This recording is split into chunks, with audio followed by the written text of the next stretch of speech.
welcome to the University of Edinburgh Napier MBA webinar. My name is Helen Spiropoulos. I'm the admissions manager at Stafford Global, and joining me this evening all the way from the university is the director of the MBA programs, Mr. Mammed Bagher. Good evening to you, Mammed. Good evening to you too, Helen. Nice to see you. Good, and I'm looking here on my right-hand side, and I'm looking to see who has joined us, and I can see there's quite a few of you that have joined us from Canada this evening. Welcome, and from Africa as well as the Middle East. So we really have quite a diverse panel with us this evening, Mammed. How we are going to conduct the webinar is I'm just going to briefly introduce you to Stafford, what we do. And then Mammed is going to actually take over the presentation. He's going to talk about the program in detail. And right at the end of the presentation, you will have the opportunity to type out any questions that you would like to ask me or Mammed. What I am going to do is I'm going to group the questions together because a lot of the questions are very similar, if not identical. So do listen out for the question and that answer. Okay, so let's get started. So who is Stafford Global? Well, Stafford Global was established in 1993, and we are the resource center for 5 UK universities, one of which is Edinburgh Napier University. Our role here is to assist students throughout their application process, ensure that we actually guide you in choosing the correct program to suit your personal and professional needs, and send your application to the university to get that very, very important unconditional offer. We do offer a variety of programs ranging from certificates to diplomas, bachelor's, MBAs, MScs, right through until doctorates. So we really do have a program to suit everyone's professional goals. We also do offer some academic and some administrative support as well. Now, the mere fact that you're here with us this evening means that you have been in touch with one of our experienced higher education consultants. So I know that you've really got very good information from them and probably been told about the program as well. Okay. Let us get started with Mammed. I'm now going to hand you over to him, and I will join you towards the end of the presentation. Over to you. Helen, thank you. Good evening to you all, and good morning to colleagues or students from Canada. And thank you for taking time to really join me during the course of this the webinar session. My aim is to spend the next 15 to 20 minutes to give you an overview of really what the university is all about, the ethos behind the university, and followed by the basics of the suite of our MBA programs, in particular global online programs. Then I'll give you some snippets of really what the structure of the program looks like and how we do business here, rather. And then we open the forum for any questions that you guys have, and I'll make sure the actual presentation is sent to yourselves by our Stafford associates. And without further ado, I'd like to really give you a bit of a background about what we are. We currently have just short of 20,000 students across 130 nations, and just short of 14,000 students are studying on campus with us, and the remaining 6,000 students are studying globally in one of our satellite campuses, or actually do it online, pure online, similar to yourselves. Our online cohort of students at the moment is around about 2,000, and majority of the students who study in online programs with us are studying our MBA. And we have offices in India, Nigeria, Southeast Asia, China, so on and so forth. And we have a quite a wide spread globally. Our biggest concentration of students are in Hong Kong, and we've been working with them with one of our partners, Hong Kong Space University, for the past 20 years. Edinburgh Napier really got his awarding body since 1964. It's one of the what's called a modern university and one of the most progressive universities at the moment in UK. And our 1,500 staff, academic and administrative staff, looking after 20,000 students. So that gives you an idea of the ratio of backup staff, academic staff to our students. It's a fairly healthy ratio. And we are one of the largest universities in Scotland. And our suite of MBA programs alone, for example, face-to-face suite of programs consists of just about 400, possibly 500 students, and about 1,400 students studying MBA online. Then put them together, our suite of MBA programs alone is larger than number of universities, business schools across Scotland. So that gives an idea of the sheer size of what we are and what we do, which to a certain degree reinforces the success of what we do and the global span that we have exposure to. We pride ourselves on quite a lot of, I suppose, achievements. Somebody once asked me what's a unique selling point. So we actually don't have a unique selling point because the multitudes of, I suppose, unique achievements that's brought us to where we are. And one of them is our employability. 97% of our students, for example, are undergraduate students within 6 months during full-time employment, or they move on to further higher education. And at that employability rate, that 95% graduate employability rate, is something which we are very, very proud of. And what that means is that our graduates are well known globally because they're graduates of the Edinburgh Napier University. And the organizations at both national and global level recognize the capability of our students. Purely because we are what's called an applied university. We don't only teach our students, we don't only educate our students academically, we also provide the tools and give them capabilities, knowledge that they acquire and the experience they acquire to transfer that into something tangible. I suppose in a simple term we call it the KIP, knowledge into practice. And it's that knowledge into practice that gives us that high rate of employability, because organizations want somebody who can walk the walk and talk the talk. Very entrepreneurial university, very entrepreneurial business school. We have Bright Red Triangle, and that's a hub which enables our students to set up businesses if they so desire, so on and so forth. And what you have on the screen at the moment is what is really giving you the bullet points of what we're all about. 428 startups, 180 businesses still trading, 1,460 students supported with 61 consultancy projects, so on and so forth. So that gives you an idea of what the business school is all about, or what the university is all about. We have a very, very large, as I mentioned earlier, on global exposure, and that gives us the understanding of what the needs of the globe are.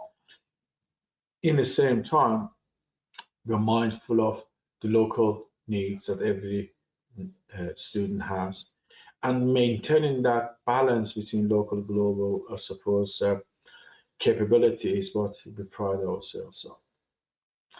What's our Global Online all about is really what it says on the can, on the tin, I suppose. We created this program to give total flexibility to individuals who don't have the opportunity or exercise choice or the financial means or just geographical, capabilities accessibility, etc., in order to educate themselves. And we spent 5 years going through a scoping study in order to establish what kind of an online program, distance learning program that we need to put together to meet the needs of 21st century, I suppose, students and practitioners like yourselves. And we created this extremely flexible, interactive program. And that program it has features which are quite unique, and that's one of them is having a totally dedicated team. You know, not a bolt-on on Global Online is a bolt-on program onto suite of our program. It's got its own identity. It's got its own dedicated team. It's got its own dedicated academic support team, etc., etc. We have the global map, which continuously lets students know where they are. We have Ask Ben. Ben is a virtual individual who answers some of your questions without even having to talk to anybody or to look at everything. But importantly for yourselves is why MBA, why our Global Online MBA, and what's it designed for, and who can benefit from it. And really, one of the factors is because it's internationally recognized. And that's the reason that's internationally recognized is because it's contemporary. It's because organizations realize what we're doing. We're continuously evolving our modules. We're continuously evolving the program in order to make sure it's fit for purpose. We live in what I call a business unusual environment at the moment. We're in a situation where it's extremely challenging and difficult for us to determine what tomorrow looks like. Whereas 15, 20, dare I say, beyond that, 20 or 30 years ago, you could forecast what the future looked like. You could forecast what was going to happen. And forward planning was much easier than it is now.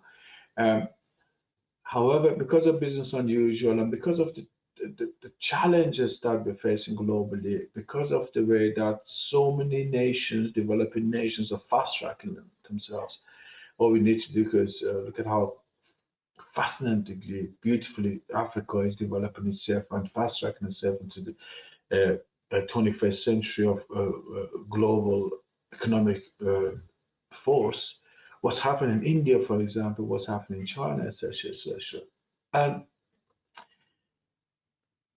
what comes with that is a need for professionals to be able to maintain a balance, to not only deal with the challenges at the organizational level, knowing to have to continuously be very, very able to be able not only to deal with things reactively, but at the same time have one eye in the future, that uncertain future that's ahead of quite a lot of organizations, by proper forward planning and having options and making absolutely sure there isn't only one plan to move forward.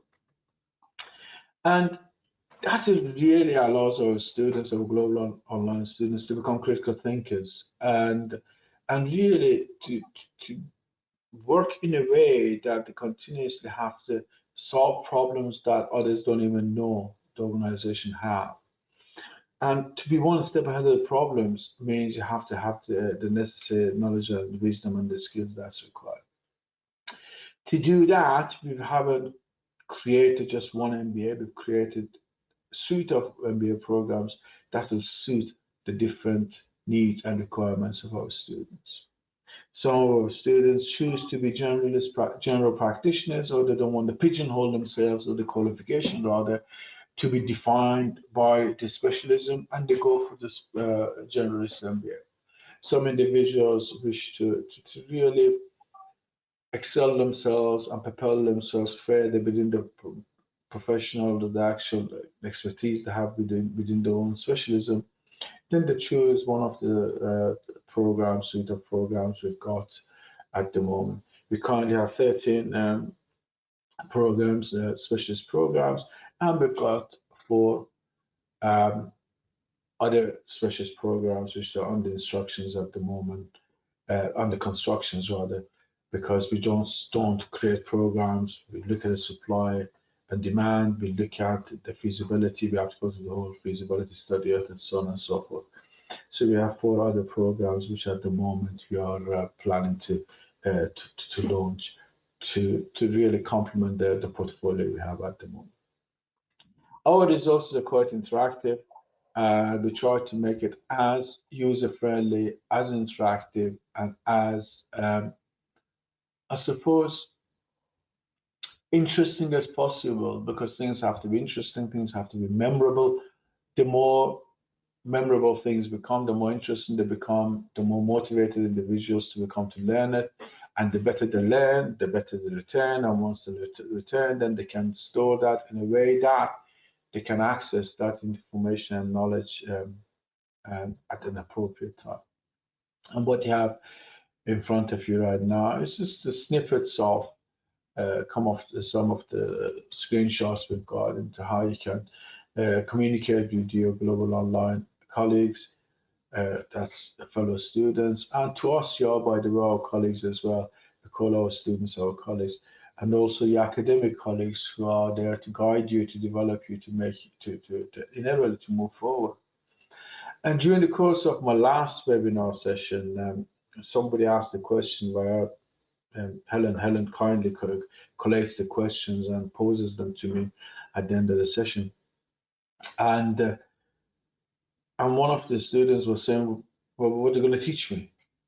Do I have to teach everything from the outset? And my answer to that question was, well, first of all, at times, the more mature we become to learn something new, we have to unlearn what we already know. And I use technology as an example. When I first started using mobile phones, it was a Nokia phone, and it was the battery alone was about, the size of a breeze block, huge phone, so on and so forth. And at the moment, when I compare that, which I had over 30 years ago, to the iPhone I use, no comparison. In order for me to learn to use my iPhone, I had to forget how to use phones like Nokia. Otherwise, I wouldn't be able to use my iPhone. So part of it is learning to just really work with some of the stuff that we know, in order to learn new things. Other times, you have to add to what we already know and enhance it further. That continuous improvement, as we're talking about. And the third element of that is really reminding some of you guys what you already know, helping you to remember what you already know, because at senior management, especially at leadership level, at times we get so bogged down with troubleshooting and firefighting, we forget how much knowledge we've got. And when we learn through critical thinking to dig deep, then suddenly we remember what we already know and we apply that. So these are some of the factors. To do that, we encourage you guys to study right up to 2 modules. Don't study more than 2 modules, and we have a structure that we allow individuals to study that. And we give you introduction to a program, we give you introduction to a module, and we have weekly surgery sessions where we really ask you guys to allow time, make time to come in and talk to other fellow students, talk to you related to academic, and try to open up that horizon. Because part of being an MBA student is also to network and to share experiences and also share ideas. For one individual to put 10 hours of study independently together, if I sit and study for 10 hours, is it probably equivalent to me having a discussion with 5 fellow individuals like myself about the topic area over 3 hours. Because within 3 hours, I get equivalent to 20, 30 hours of studying. And then I'm not limited to my own imagination either. I expand and go beyond my own imagination and learn from other individuals' knowledge and wisdom as well. And that's the importance of really joining the surgery sessions. And we make everything bite-sized, we bring everything into units. You have 10, possibly 11 units per module. Every single one of it you're introduced to it. You're introduced to it by a short video, giving a synopsis of what's happening at the end of each module. you really test yourself, you acid test yourself to establish whether or not you required what's necessary, and grade yourself accordingly, and move on to the next unit, so on and so forth. As part of a reward or motivation, one of the motivators that we use now to reward you guys is if you do that on a weekly basis, actually those self-tests that you do at the end of each unit, we add them all together on your behalf at the end of the semester, and we score that, and that score can actually contribute to up to 10% of your final assessment for your actual course or for that particular module. So this end of unit progress tests are really a fantastic driver for you to know exactly what you do. You have discussion topics, case studies, online solution samples, weekly web access, so on and so forth. It's the combination of all of these things that gets you guys going. 2 modules is what we really get individuals to study. You can choose to study 1 module. We have trimesters rather than semesters. What that means is we have 3 terms: September to December, December to January to May, May to about August, September, and it starts all over again. And in that way, you have a continuous joined up thinking, studying. Because at senior level, you don't have you can't allow yourself that, I suppose, gap of, oh, I'm going to take 3 months off my studies because I'm going to take a summer break, for example. We can't take 3 or 4 months off our profession. We're into that joined up thinking that we continuously work, and we create this what I call work time and play kind of a scenario and deal with that. But what you have in front of you at the moment is an example of what a typical calendar of your academic year looks like. Let me provide you with that calendar at the outset. And bite-sized learning, again, something which I've already explained to yourselves, and what I'm trying to by illustrating one of the screenshots I've put together in order to give you an idea of what the actual screenshots that you're working looks like, and discussions forums, so on and so forth. What I haven't done is to upload videos, etc., purely because I'm sure you have enough knowledge, experience, and imagination to work that off yourselves. However, more than happy on an individual basis with the help of Helen's team and Stafford, and to guide you guys if you wish to have access to information like that. So your workbook, your reflective responses, everything that you do is captured. Certain things are captured, others can see. Certain things are captured purely for yourself. It's very much based on how you want to move everything forward. What we deal with is very much based on semantics. It's qualitative, it's subjective, because management and leadership is very subjective. It's not science, it's an art.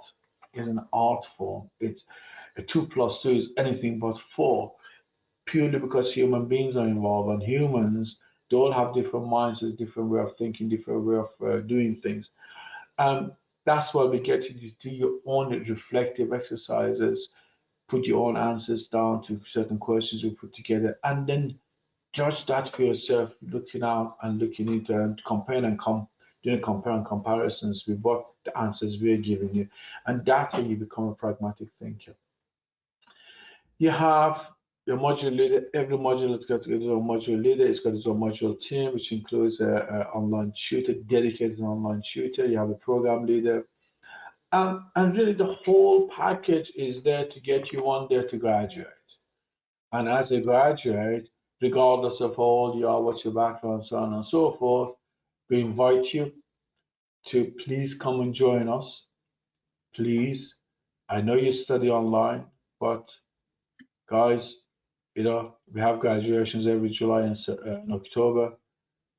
We send an invitation to our online graduates, very similar to the invitation that goes to our face-to-face graduates. On a regular basis, every July and October, we get about 45, 50 graduates coming over across the globe. And it's such a fantastic experience to meet them all, to spend time with them, and really to share their experiences, to bring the families over. If, for example, you come from a nation where you need a visa, the actual invitation itself allows you to use that to go to British Embassy to apply for a visa, or even go apply it online and supply them with the necessary information. And that invitation is extended. Obviously, you can bring your loved one of the family, member of family of your families with you, in order to really celebrate. That's fantastic. And that's the real basics of what we're all about. Quite clearly, for all the services that we provide you with, there's a fee attached to that. And I really let Helen to deal with this part of it, purely because we're very, very fortunate to work with Stafford and the Stafford Associates, and they actually created scholarship as well in order to provide the students with the extra handout. They don't do handouts while there is a handout, to really encourage individuals to move on. So I'll hand over to Helen really to talk about what the fees are. I know there's a discount there, USD 1,000. And some of you guys who are in Canada might be wondering what is USD 1,000. But that's something which Helen would explain. I'm sure partly it's to do with the main location that Stafford has. And fees can be payable in monthly installments. And as far as our application deadlines are concerned, that's something which Stafford Associates can give you, those deadlines, because we have to go through a process, and they are much more informed than myself, purely because stuff like that, I leave it to other professionals. We're a great believer of resources, capabilities, and core competences. My core competence doesn't extend to knowing what the fees are and what the deadlines are, purely because we continuously evolve these things, and we continuously review these things, and I leave that to my team. Question time, please. If you have any questions, I'm going to ask Helen now to join me, and if you have any questions, either myself or Helen would attempt to answer. My dear Helen, over to you. Thank you so much, Mammed. Okay, so we have a question from Anna from Canada. Is it possible to get a double degree, an MBA, for example, an MBA in project management, and then continue to do the MSc? The answer is no. One of the ethos of the university is not to give somebody the same qualification twice. Firstly, although you're not studying same qualification, MSc and MBA, they have one or two modules which have similarities. We don't recommend students to do two masters. Master of Science in Business Management, for example, an MBA, that to us is a waste of time and energy of doing something that has got quite a lot of overlapping. Majority of our MBA students, when they finish the MBA, and if they wish to study further, or they open the horizon and the window, we talk to them, and quite a lot of them moved on to study the DBA, Doctorate in Business Administration, with us, rather than spending another 18 months or 2 or 3 years studying other masters. That way you become much more exposed to information, and then you develop your own knowledge and experience, and more importantly, become much more marketable. Right, okay, super. And I have a question from Najib. Najib's question is, I haven't studied in quite some time, and I'm a little bit worried about any finance modules that this MBA has. How difficult are these modules? Najib, I was actually going to ask Anna, I was going to establish whether Anna had studied recently or whether she had a gap with her qualification. The same thing applies to yourself, Najib. The very ethos of MBA is for individuals who are middle to senior managers. You don't necessarily have to be middle to senior manager to study MBA. You might have aspirations to become middle to senior manager or a leader. And there might be a huge gap between your previous qualification and the master's you're going to be doing with us now. You may not even have a previous degree, but you may have quite a substantial amount of work experience and other CPDs that's related to your work. The MBA is designed for people like yourselves. And I think that's where, if you recall at the beginning, Helen touched on the importance of the associates and the consultants. And really, Stafford Associates and the consultants who work with Stafford Associates are the ones who are your first point of contact, your first line of defense, I suppose. And what they do is they will try to do profiling to establish whether or not it's suitable for you or not. If they feel that it's suitable for you, then they'll pass you on to us, and we convert that application into yes. If we, again, I was listening to what Helen was saying right at the beginning of her presentation, and she mentioned unconditional offers. And that gives you I suppose, the confidence that you require to try to really establish if really you're in good hands. So if you're already interested, you come online. The next thing is to really try to establish what you have and what you don't have. Whether you're going to be getting an unconditional offer or a conditional offer, talk to Helen's consultants, and we take it from there. Excellent. And we have a further question with regards to assignments. What is the maximum word count for assignments? And the follow-up question is, if I happen to fail that assignment, do I have a second chance, or do I get some support from the tutors to let me know where I have gone wrong? Mm-hmm. Very good question, Helen. The courseworks, the assignments vary between 2,500 words to about 5,000 words, depending on whether you're dealing with a two-part coursework or one-part coursework. But the average in totality per module around about 4,500 to 5,000 words.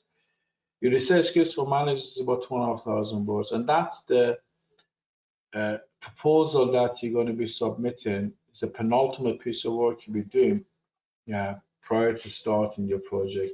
And your project will be roughly between 13,000 to 15,000 words.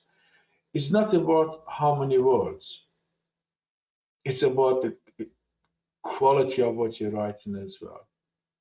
And again, that's something that's quite manageable, and that's why it's important to make things bite-sized. That's why it's important to put what's called building blocks together.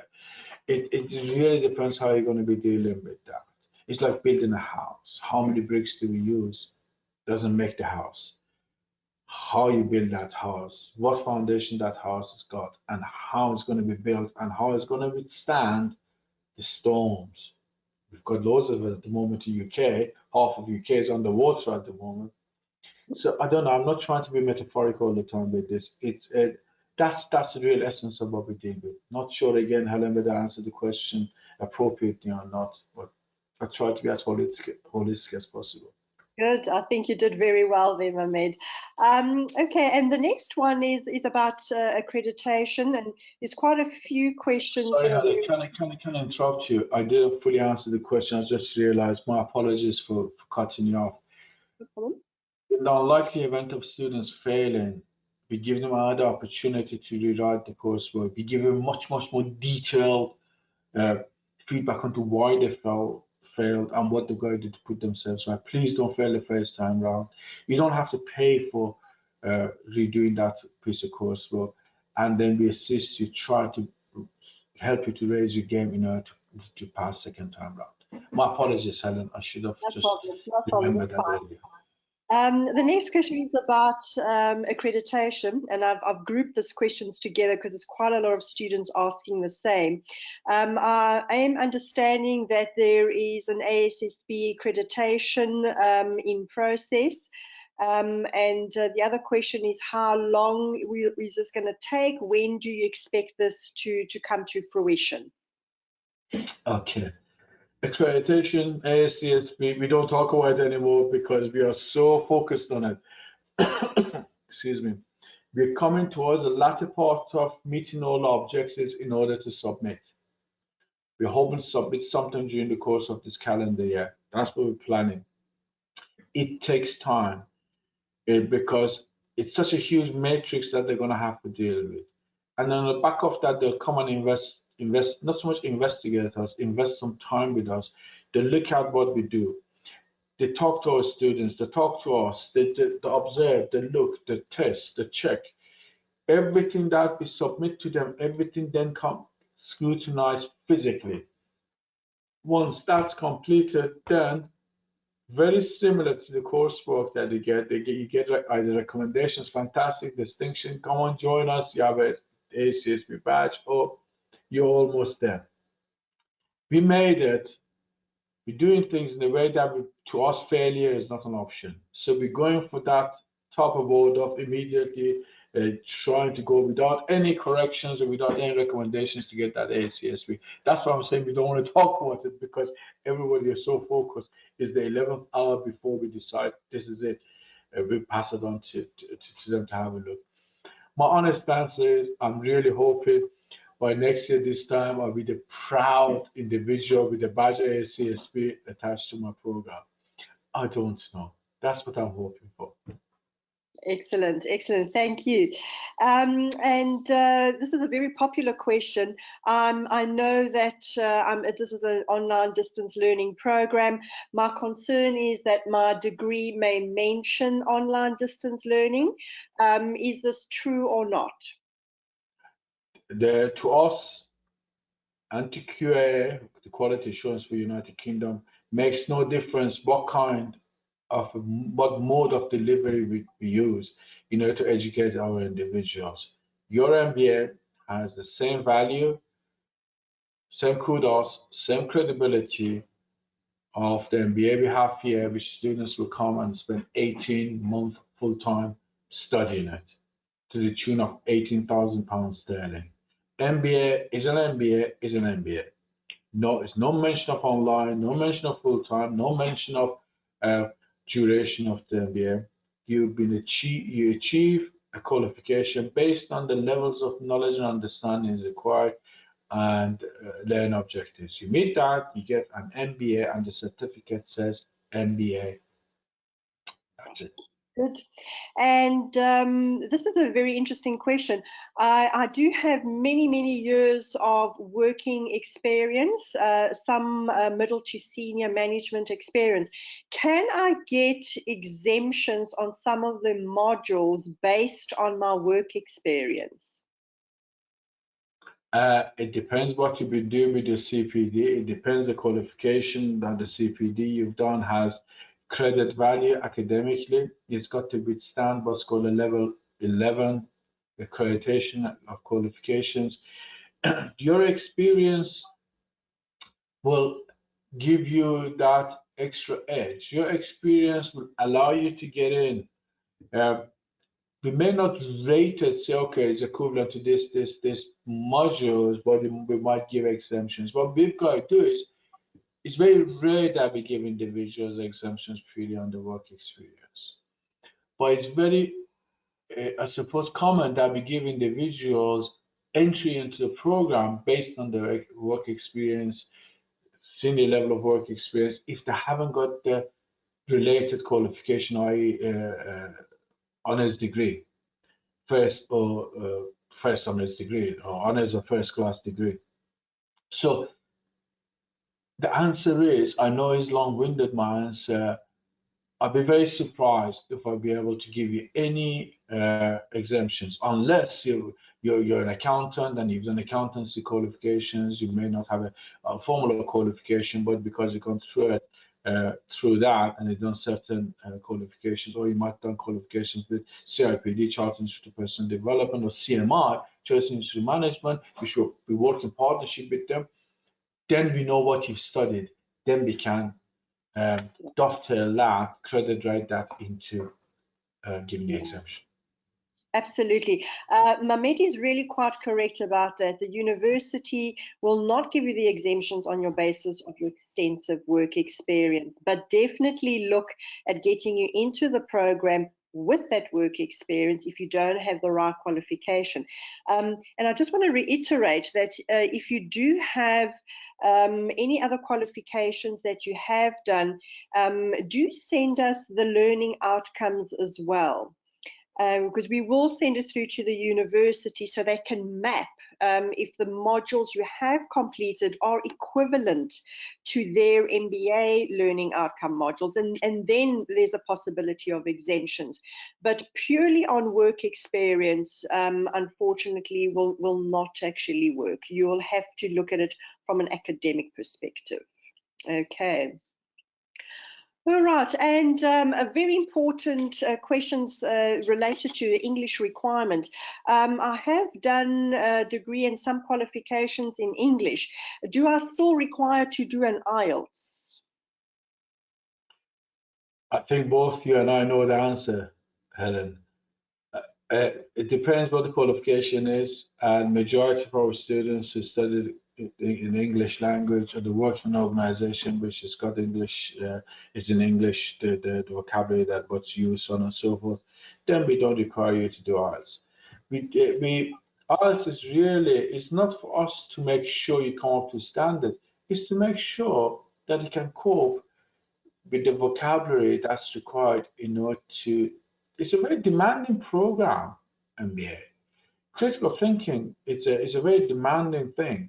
And to do that, you have to have the academic capability, but in the same time, the understanding that's required within the language, the specific language, to cope with that. We've never had problems with our African students, Middle Eastern students, Caribbean students, Canadian students. Even French-speaking Canadian students speak perfect English, far better than what I do. And so no, if you're fluent in English, and if you've again goes back to consultants, Helen. Yeah. They will give the whole chapter verse on that. Absolutely, absolutely. So yes, definitely get in touch with your consultant at Stafford, and we'll be able to give you some advice on how you can meet that English requirement. Okay. And I'm just going to combine 2 or 3 questions here together. What is the maximum time that I can complete my MBA? If I need to take a break in my studies, how much time would the university give me in taking that break? Okay. I'll answer your question back to front. Yes, you can take a break from your qualification. You can take a semester off. You can take 2 semesters off. You can take a whole year off. You might have mitigating circumstances, come back after the year and you say, I want another year off. That's doable. However, unless it's absolutely necessary, don't do that, because you want to maintain that joined up thinking. All our programs are modular basis, and the total number of modules that, or total credits that you have to do for the module is 180. Each module carries a 20 credit rating or weighting, apart from your project, which is your final piece of work, which is 40 credit. So if you do the maths with this with me, you can do up to 2 modules per semester. There are 3 semesters in 1 calendar year, and that allows you to do technically 6 modules, 2 20 credit modules. That gets you up to 120 credit. That leaves you with a further 80 credit. Then you can do a 20 credit module that would, in effect, enables you to put that research skills for managers together. And then you continue on the following semester to study for your project. In effect, within 18 months, you can have it done and dusted. Or you can drag it on to several years, which I really don't like. When I go to board, I've got to go to board twice a year, take student the papers with me to either progress them or to award them, so on and so forth. And when I see at times students, they joined us in 2015, then they're still yet to complete. And I wonder really if they take really their own pulse, how much have they learned how much of it they remember, because there's all that joined up thinking is required. But at times it's necessary, because I'm realistic. We have circumstances beyond our control that we are going to have to take a break from. So that's my honest, candid answer. Okay, and I have been informed that induction is obviously quite important when I start this program. However, in the event that I cannot attend the induction, will I be disadvantaged in any way? Yes, yes, yes, yes. Block capitals. You will, it's like getting into your car, going back to Canada, to Anna. Imagine, Anna, you get into your car and having to travel from one end of Canada to another without a roadmap. You try to do that, I wonder how quickly you're going to make it. And I wonder how effortlessly you're going to make it. Your induction program is your initial roadmap of what we are all about, what you have to do, signposts, so on and so forth, is your sat-nav, initial sat-nav. You don't do that, you're going to set yourself up for major, major, major challenges. That's the bottom line. Yeah, absolutely, absolutely. And if I cannot attend the graduation, this is also from another Canadian applicant. If I cannot attend the graduation, how do I get my degree? We post it to you. You request it. We ask you to make absolutely sure to give us a correct address, and we post it to you. And hopefully it'll get there on time. Not my fault. I've sent a gift to my godson in Newfoundland in Canada, Christmas gift. I sent it the 8th of September. It got there 2 weeks ago. It took 4 days to get to Canada. I don't know what's happened, but because of the freeze they had in Newfoundland and the snow, it was dreadful. We'll get it to you. We'll make absolutely sure it'll get to you. And the subsequent question to that is, if I am going to attend the graduation, especially here in the Middle East, we would require some kind of invitation. Can the university assist me in this regard? The answer is yes. We will assist you, and you will have Stafford associates over in Middle East to give you all the support that you need. And we send you all the related documentations. Clearly, once we send the invitation to you, you have to notify us, you have to tell us what the requirements are. You will receive a letter of invitation that is comes from us in order for you to supply that to Her Majesty's Government's authorities, and they give you the visa accordingly. Okay, and we have one last question, and I've managed to group them all together, but one last question comes from Lorenzo. Mr. Mammed, if I really wanted to meet you face to face, how can I go about doing that? Because I would really like to chat to you about my studies, and if I join, can I actually come and see you to discuss my modules and my assignments? You are more than welcome. If you're based in Edinburgh, come and see me. You're more than welcome to travel to Edinburgh to see me. If I'm anywhere around the globe, you can tell me where you are, and I'll tell you whether I'm going to be in that vicinity soon, and I'll come and see you if it's feasible. You can FaceTime me, you can WhatsApp me, we can have a Skype conversation. You're about to put quite a lot of time and money and energy and investment into your qualification and your education, and the more informed you are, the better, because you want to return your investment. And we have an open door policy. Anytime, any place, anywhere, provided is reasonable, is feasible, and there's no virus there. I cancelled my trip to Hong Kong and Singapore this month, and I'm not going to Colombo later on. It's because they won't let me because of the virus. Really understandable. Okay, well, thank you very much, Mammed. I've managed to group all the questions together. Just to inform you that we are currently accepting applications for the May cohort. And do get your applications in by the 8th of May. The program does commence on the 18th. And this program, as Mammed said, is extremely, extremely popular. So we really want you to be part of this cohort, and do ensure that you send your application documents as soon as possible to get the all-important unconditional offer. Again, Mammed, it was wonderful having you with us this evening. And everyone that joined us, even all the way from Canada and from Africa, thank you so much for all your questions. Thank you. Good evening to everyone.